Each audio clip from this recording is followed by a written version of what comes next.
And there we go. Okay, great. So, sisters, today we have with us Sister Monica Faustina and Sister Magnificat Rose. Do you guys mind telling us who's who? Yes, so I'm Sister Magnificat Rose. I'm Sister Monica Faustina. Good to meet you all Yes. virtually. And these are two sisters of life who are in residence in Philadelphia at a visitation center. Could you just briefly explain what that is and what you do? Sure. Some of you may have heard that in Manhattan, we have a visitation mission where we serve women who are in crisis pregnancies, including high school students or people of all ages that need support. So that's the mission that we've been called to do here in Philadelphia. So just to be a support to the women, provide practical and tangible resources, and give them hope.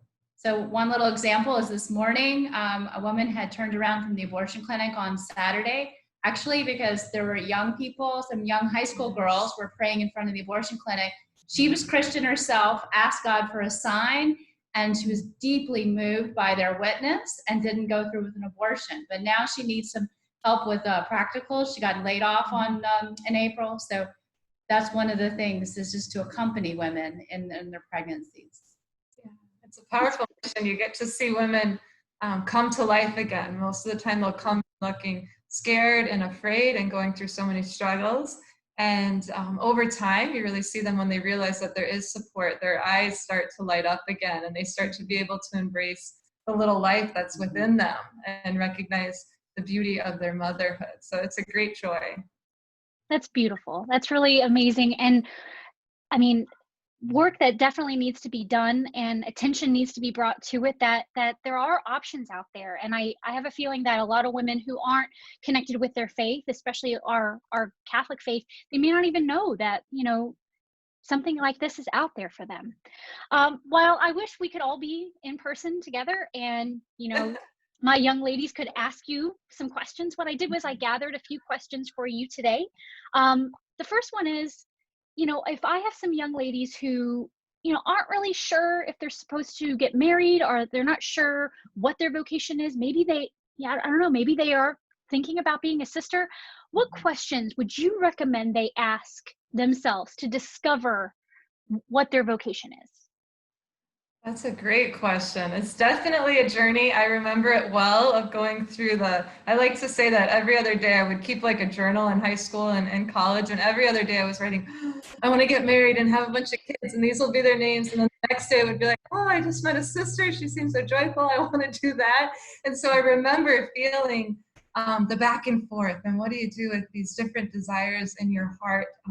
And one thing I would encourage, I definitely have in mind some questions that can be helpful to bring to God, but I'd really encourage each of you, and I'm sure some of you are already doing this, and I'm sure Mrs. Harnish has recommended this to you, but is really spending time in silence each day, really coming to know the Lord's voice and being real with Him, talking to Him in prayer, because we can give you some questions, and some questions are helpful to bring to the Lord, but He wants to see you for who you are and to bring to Him. I found it helpful in my own discernment when I really started being honest with the Lord. I felt like I was trying to figure things out so much in my head, but I wasn't even asking God or telling Him, and to bring to Him honestly, like, okay, Lord, these are the desires of my heart.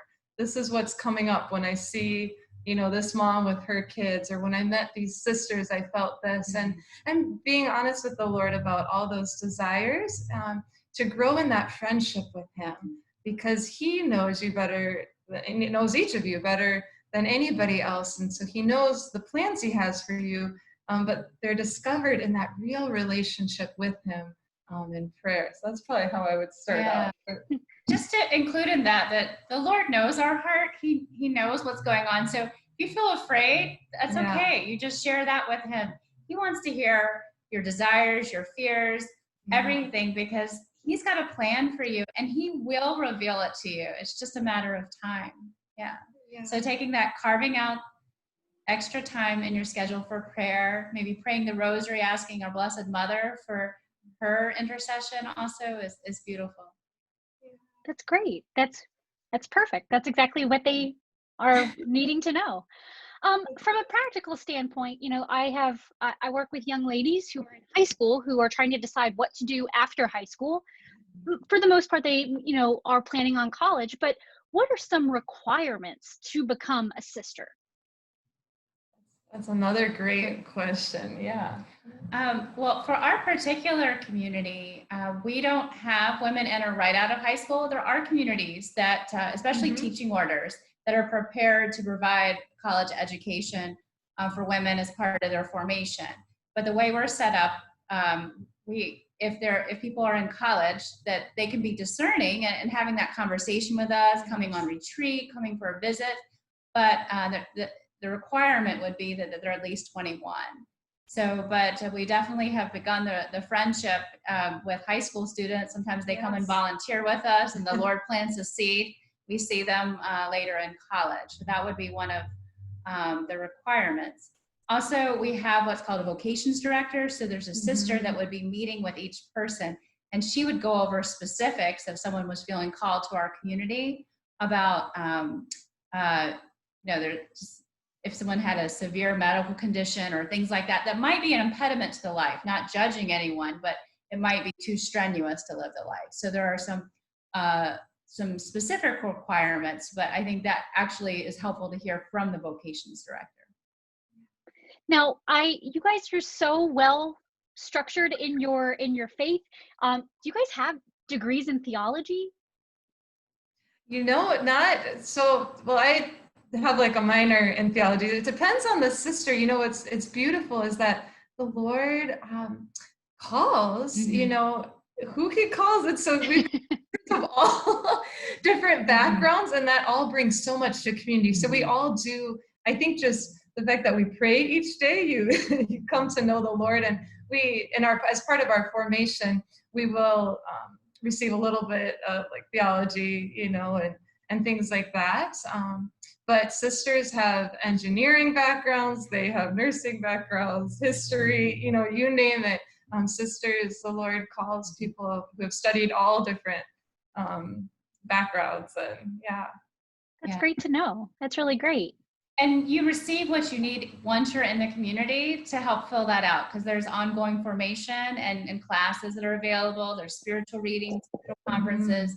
There's so much that's rich. Because I tell everybody, I went to all public school till I entered the convent, went social work degree. So it was really through a reversion of my faith that I learned a lot on my own, but I needed a lot of direct formation, and I deeply studied the catechism when I was a postulant.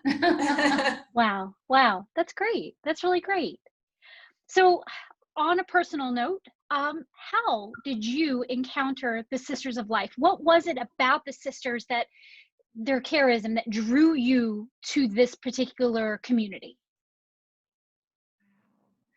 I would say for myself, I was doing a little mission work on the East Coast, and I met our sisters. I'm sure maybe some of your students have been. There's an event called Catholic Underground, which happens in New York City, typically once a month, outside of the pandemic, of course. But I met our sisters there, and I was so struck by their joy. There was just this light about the sisters, and it was a brief encounter. So I like to say that most of the way I encountered the sisters was actually on their website. Then I looked them up, and just reading more about the charism of helping people to come to know their dignity and their worth. Really, I say was like an echo in my own heart. Where reading it, it felt like, wow, this is a desire in my heart that I didn't even fully realize until I saw it on their website and saw their joy. But I would say they're definitely their witness of joy, even in difficult circumstances. I knew that the sisters were working with women in crisis pregnancy, so to still have that deep joy, I was like, wow, that joy comes from God. Like that is something stronger even than the evils and sufferings the sisters encounter. I heard about the Sisters of Life early on. Our community was founded in 1991, and I was in college during that time, and I had kind of a reversion to my faith. And so I was working at North Carolina Right to Life, and my boss told me about the Sisters of Life were being founded in New York City by John Cardinal O'Connor, who was the Archbishop of New York, to pray and to work to protect human life. And at that point, the community was probably, he read an article, it's probably about a year old. And so something in my heart leapt, and I had a desire for it, but I was also a little bit afraid and everything. So I ended up not meeting them for a couple of years. But I definitely, I got some information on them. That was a little pre-internet, you know, had to write and everything. And yeah, and I actually wasn't sure exactly where God was calling me, but I had that desire. So I went and visited with them. So that helped a lot. Oh, that's great. And that's incredible that you were already working for the right to life, and it just kind of, one thing kind of led to another. That's, I mean, Yeah. that's awesome. For me, I actually felt the call to pro-life work before I felt a religious vocation, but our community didn't exist yet. You see, so the Lord can work in any kind of order he wants to. That's great. That's really great. Religious life is the primary, because that's the spousal relationship. And then the way I'm called to love is through the charism to protect and enhance a sense of the sacredness of life. Wonderful. Wonderful. So I've shared with the young ladies in the Adele Club, that's the name of our Vocations Club, that, you know, while you lead lives that are very unique, you know, with early morning prayer, and you come together for mass and holy hours, and that you serve in this way, I try to express to them that you also are kind of normal in a lot of ways as well. Like I've told them that, you know, I've played volleyball with the Nashville Dominicans before, and I remember a college classmate of mine, when she joined your community, she has since left, but she joined your community. I remember on her, she had like a registry of things that she needed to purchase. She bought rollerblades as a form of exercise, and I'm like, wait, you're gonna rollerblade in like the habit and everything. So it's like, I try to express to them that, you know, a lot of your life is very special and very unique, and not, you know, the way that we live our normal life, and that's just incredible and beautiful. But there are a lot of normal things that you guys would experience. You know, what's your favorite thing though about being a sister? What's your favorite thing? Oh. I think being a spouse of Christ, I mean, that just blows me away still, you know. I've been in the community 25 years, and that never gets old. It's always just an awesome gift from the Lord, because we are weak, but he is strong. So I think that's like my favorite thing about being a sister. That's awesome. And I like the wording that you use, that you're a spouse of Christ, because when I have been to the ceremonies, the vow, when you take your vows, it feels like a wedding. It really does. The way the wording of the prayers and the ring that you receive, like, it's just it's awesome. It's awesome. It really, and that's such a beautiful way of living your life. So that's great. Awesome.